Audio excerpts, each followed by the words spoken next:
औरत का कौन सा अंग छूने से धन की प्राप्ति होती है? स्त्री की वह कौन सी चीज है जो सुबह छूने मात्र से पुरुष की किस्मत पूरी तरीके से बदल सकती है, जिसके बाद उस पुरुष की सफलता के दरवाजे खुलने लग जाएंगे? चाणक्य नीति में बताए गए रहस्य जिसको जानने के बाद आप भी चौंक जाएंगे। आइए जानते हैं आचार्य चाणक्य द्वारा बताई गई ऐसी कुछ महत्वपूर्ण बातों के बारे में। सबसे पहले हम जान लेते हैं कि घर की दरिद्रता को दूर करने के लिए वह कौन से काम है जो घर की स्त्रियों को कभी करने नहीं चाहिए। उसके बाद जानेंगे कि स्त्री का कौन सा अंग है जिसे छूने मात्र से पुरुष का भाग्य बदल जाता है। आइए जान लेते हैं स्त्रियों को कौन से काम नहीं करने चाहिए।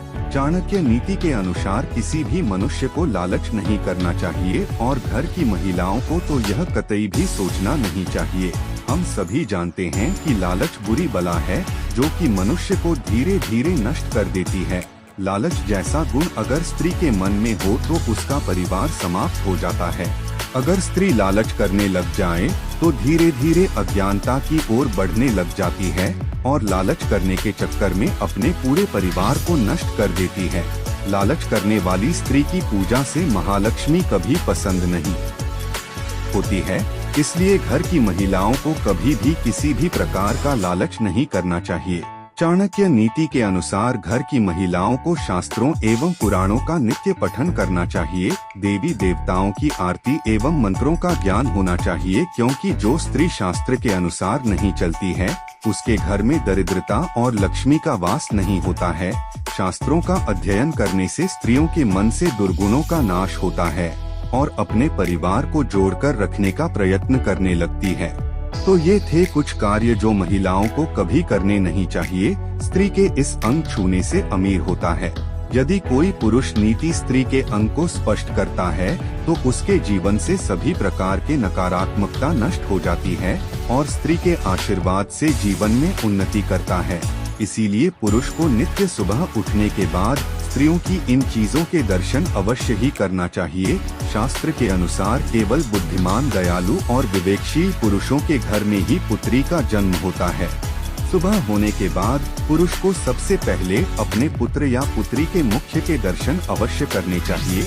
ऐसा करने मात्र से उस पर महालक्ष्मी की कृपा बरसती है। उसके पश्चात उसे अपनी माता के दर्शन करना चाहिए, क्योंकि माता के चरणों में स्वर्ग माना गया है। शास्त्रों के अनुसार जो पुरुष सुबह उठने के पश्चात सर्वप्रथम अपने माता के चरणों को स्पर्श करता है और उसके बाद कार्य की शुरुआत करता है, उसके सभी कार्य में उसे सफलता मिलती है। और तीसरी बात है, पुरुष को सुबह उठने के बाद अपनी पत्नी के हथेलियों को स्पर्श अवश्य करना चाहिए, क्योंकि स्त्रियों की हथेलियों में माँ लक्ष्मी का वास होता है और सुबह सुबह से स्पर्श करने से व्यक्ति को माँ लक्ष्मी का आशीर्वाद प्राप्त होता है। इसलिए सुबह उठने के बाद क्योंकि इन अंगों को स्पर्श करना बहुत ही लाभदायक माना गया है। अब आप जान ही चुके होंगे कि स्त्री का वह कौन सा अंग है जिसको छूने मात्र से ही मनुष्य की किस्मत पूरी तरह बदल जाती है। अगर ये जानकारी आपको अच्छी लगी हो तो अपने दोस्तों के पास शेयर जरूर करें। हमारे वीडियो के अंत तक बने रहने के लिए आप सभी लोगों को दिल से धन्यवाद।